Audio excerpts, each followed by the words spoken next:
Today we are going to discuss about our course content, what are the topics that we cover for Solution Architect Associate exam.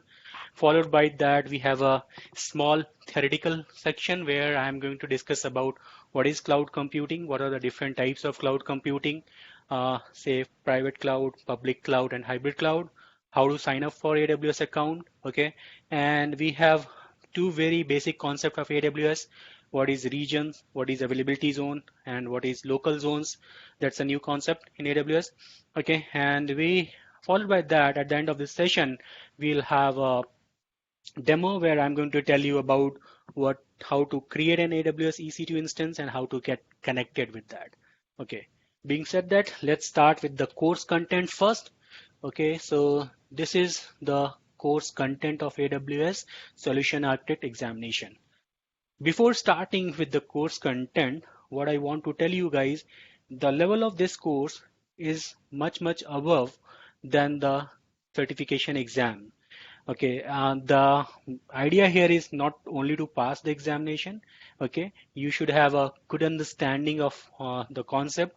If you are appearing for any interview, how to answer those questions. If you are already started working on AWS, how to get more confident after completing this course. I'm 100% sure after completing this course, the level of and the knowledge of AWS right now you are having is definitely going to boost. Okay, so I'll start from very basic, very scratch. It's like what is cloud? What is cloud? What are the different features of cloud computing? What is scalability? What is elasticity with cloud? What is pay as you go model? Meaning what are the different types of payment option available with public cloud? Okay, and we have like what are the different consumption based model, like what is a platform as a service, what is infrastructure as a service, what is software as a service. Okay, we'll have all these things are going to be theoretical, will followed with an example to understand the concept, and after that we are going to discuss about the models of the cloud computing, like what is public cloud, what is private cloud, and what is hybrid cloud. The reason I'm putting this content is not we are not going to quizzed upon in AWS certification exam. The reason I'm putting it here because when you are entering in cloud era, this is going to be the language people will start talking about in this language. So you should participate in those talk. You should understand those talk. So that is the reason I'm putting here. So we'll start from here. It is not going to take much time, but it is really helpful to have this information with you.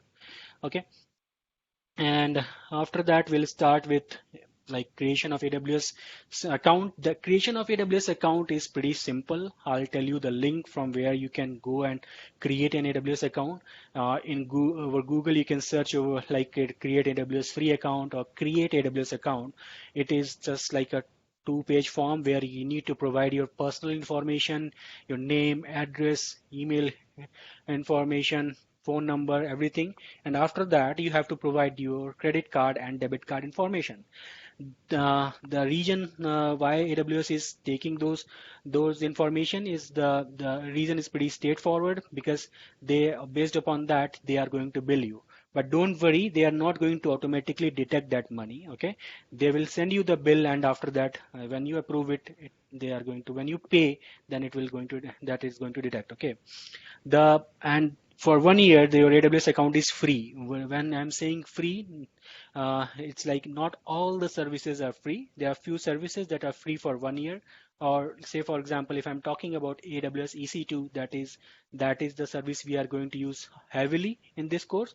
That is free for 720 hours, whether you can or 1 year. I mean, whosoever is the first. If you 720 hours is the first, the 721st hour is billable for you, and it is a per second billings. Okay, but what I will tell you during this course, I'll tell you some tips and tricks by which you can save a lot of money over AWS.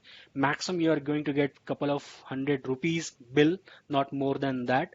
If you are using AWS smartly for this course. Okay, so this is an investment that is needed from your side. You need to create an AWS account if you really want to learn.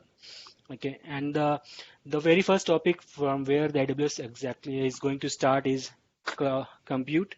Compute is basically virtual machine known as AWS EC2 instance.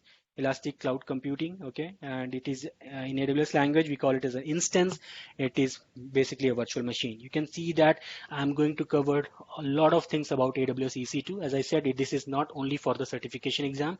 We are going to cover a lot more than that. I'm going to discuss about the placement group, enhanced networking, Amazon machine images, Amazon armies, how to create armies, how to make pub share armies, how to sell your armies, what is HVM, what is grub HVM, and what is PV grub. Like everything we are going to discuss. We are going to discuss how to stop, start, reboot, how to monitor your EC2 instances, how to associate IAM role with that, how to automate your EC2 instances, the cloud init thing, and how to monitor with CloudWatch, and how to enable detail monitoring. What are the different types of billing available with EC2? As I said, this is the backbone. I mean, everything at the end of the day is going to run on EC2. Okay, so there are three types of billing models available. It's a on-demand that we are going to use. There's something known as spot that we are going to discuss. What is spot instances? And there is very important that most of the corporate uses his reserve instances type. Okay, so what are the use cases and what are the difference between all these three billing model? We are going to discuss in detail. Okay, we are going to discuss about AWS CLI here. CLI is very important for. There are multiple ways you can connect to the AWS resources. First one is a console, that the GUI base. Second one is a CLI, and the third one is like the API base that we can use and connect it. But we are mostly here in this lab, we are going to use a console and CLI. Okay, so I'll tell you how to install AWS CLI, how to call resources, how to manage your AWS infrastructure with the AWS CLI. Okay. The next thing is AWS EBS. What is EBS? Is Elastic Block Storage. Elastic Block Storage is like if you want to correlate with a legacy thing, it's kind of SAN, but not exactly SAN. It's kind of okay. And we are going to discuss here about what are different types of EBS volume, how to take the backup of EBS volume, how to restore, how to encrypt, how to increase the size, all those kind of day-to-day operation we are going to discuss here in AWS EBS class. Okay. And after that we are going to discuss about load balancer. When it is load balancer, I'll start with what is load balancer and what are the use cases of load balancer, and after that what are the load balancer that AWS offer. It like they have right now have three load balancer: CLB, classic load balancer, application load balancer, and network load balancer. We are not only going to discuss about what is load balancer, we are going to discuss about also what are the use cases of different types of load balancer, for which workload ALB is suitable for me, for which workload CLB or NLB is suitable for me, what is whether I should use layer 4 load balancer or layer 7 load balancer. These kind of a question you get in interview. Okay, so I'll prepare you for those things as well during this course. Okay, and how to create authentication, how to SSL termination of using these load balancer. And next topic is auto scaling group. This is also very important. This will help us to maintain high availability, scalability of our AWS resources based on any alarm. Say for example, if the CPU utilization is more than 80% over my application, it should launch more EC2 instances. How can automate this thing with the help of a auto scaling group that we'll see here.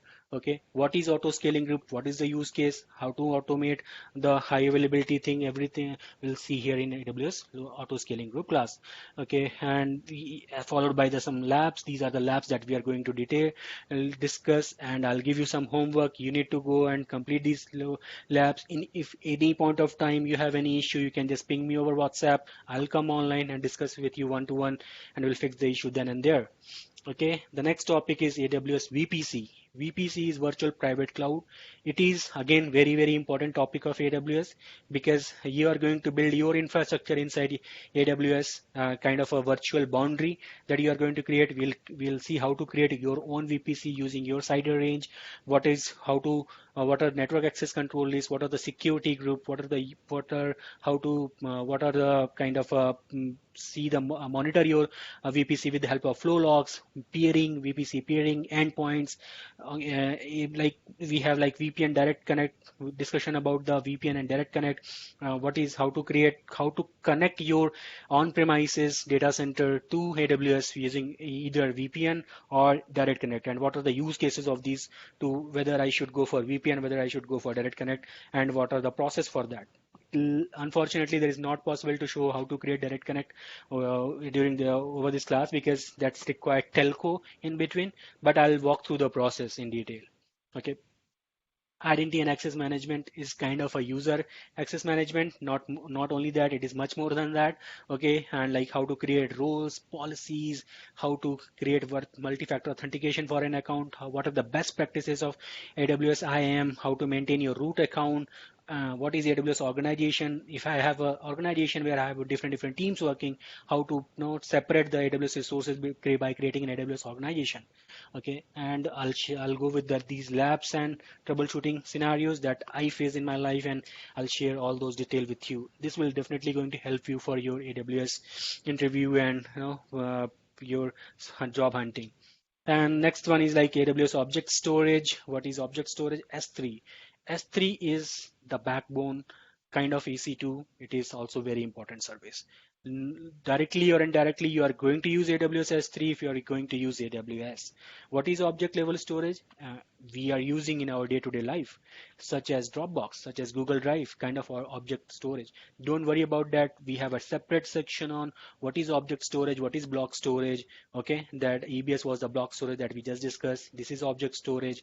What are the different use cases? We are going to discuss about that. And once after that, we'll discuss about how to create S3 buckets, how to create ACLs, versioning, lifecycle, cross-region replication, encryption, like a lot of topics that we are going to cover here in detail, followed by the labs. So it is definitely going to help you. And the next topic is the CloudFront. What is CloudFront? The Content Delivery Network, CDN. First of all, we'll start what is CDN? Why we need a CDN? What is the use case of CDN? I'll start with the example of Facebook, how Facebook is using CDN, and what AWS service that AWS offer as a CDN is CloudFront. We'll create our CloudFront, and we will see the working and the distribution of CloudFront. Okay, and we'll have a AWS Route 53, that is the DNS service of AWS. Okay, we'll have like purchase a domain. We'll use that domain to route the traffic to my application. That is the backend. Front end will be like a load balancer. With that load balancer, backend will be my application server connected to database server. That all this thing we are going to build here, and we are going to kind of simulate with the real world scenario. Okay, so then we'll discuss about the routing policies of AWS Route 53. That is very important. Which routing policy I should use? What are the different use cases, right? And followed by that, we have AWS Database Services. What is AWS Database Services? It is a managed database services. You can install database by creating an EC2 instance, install your database on top of it. That is a database that is you are going to manage. It is not a managed service. AWS offer database services out of the box. Like what is the difference? Like you as a customer going to take the strategic decision, like which version of database you want, what is the time of backup you want, whether you want to when you want to patch your database, all those things you are going to decide, and AWS at the backend will work on it. So this is a kind of managed service. AWS will manage the database service for you. And we are also going to discuss about what are the different type of database that AWS offer: Redshift, Elastic Cache, Aurora, like DynamoDB. We are going to discuss about OLTP, OLAP differences. What are those type of databases AWS offer? Okay. We have like application services. What is application services? What are the use cases? What is SQS? We'll discuss the what part first, like what is SQS, what is SNS and all. And after that, we'll discuss the use cases. Why I should use SQS? How can I decouple my large application by putting in SQS in between? Okay, that what are the advantages of decoupling an application? So these things we will discuss, and this will really going to help you in interview scenarios, right? So after that, we have a separate section of deployment. Deployment, when I'm saying deployment, is something like DevOps services in AWS. And what are the DevOps tools that AWS offer? We'll start from infrastructure as a code. What is infrastructure code service that AWS offer? Is CloudFormation. What we are going to discuss about detail about the CloudFormation, how to write the template, how to launch resources using CloudFormation, like all those things we are going to discuss. We are going to discuss about Elastic Beanstalk. We are going to discuss about the containerization service of AWS, that is ECS and EKS. EKS is not mentioned here, but I'll discuss. Don't worry about that. We'll discuss about ops work. We'll discuss about some CI/CD pipeline. What are the services that are available? But being said that this is not a DevOps course. We have a separate course for DevOps. So we are going to not going to much detail about these services, but really we are going to understand these services, what are the use cases, how to launch these services. That level we are going to cover here. And after that, we are going to discuss about the monitoring in AWS, how the monitoring works here, like CloudWatch, CloudWatch Log, CloudTrail. Somebody rebooted my instances, what time it got rebooted, who rebooted my instances, from where I can get that information using CloudTrail. Okay, and if I want to automate those things so that I get a notification, that I will also will see in during this class. All right, so this is all about this course.